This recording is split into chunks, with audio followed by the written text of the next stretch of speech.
తల్లి ఆశీర్వాదం లేకపోతే ఏ దేవుడు కానీ ఏ గురువు కానీ ఏమీ చేయలేడు. నాలాంటి 1,00,000 మంది గురువులు వచ్చినా మీలాంటి 1,00,00,000 మంది దేవతలు స్థాపించుకున్నా కూడా లాభం లేదు.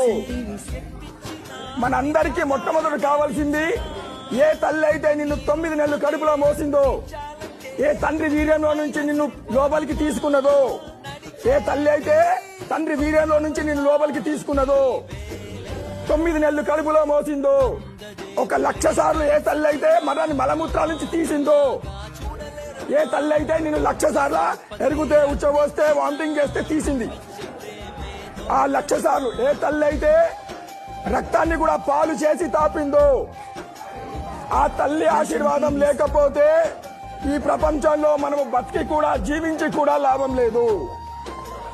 నువ్వు బతుకున్నావంటే, ఈ శరీరంలో ప్రాణముతో ఉన్నావంటే ప్రాణము పోసింది ఎవరు అంటే కన్న తల్లి. అందుకోసమని తల్లి మాతృదేవో భవ పితృదేవో భవ, తల్లిదండ్రుల ఆశీర్వాదం లేకపోతే గురువులు కానీ దేవుడు కానీ ఏమీ చేయలేడు. కనుక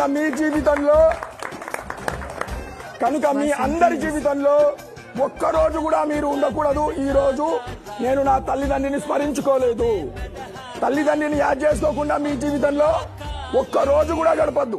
మీకు అధికారం లేదు, హక్కు లేదు. బతికే అధికారం ఎవరిచ్చారు అంటే అమ్మా నాన్న. మీరు బతుకుతున్నారంటే అమ్మా నాన్నను స్మరించుకుంటేనే మీరు బతికే అధికారం ఉన్నది.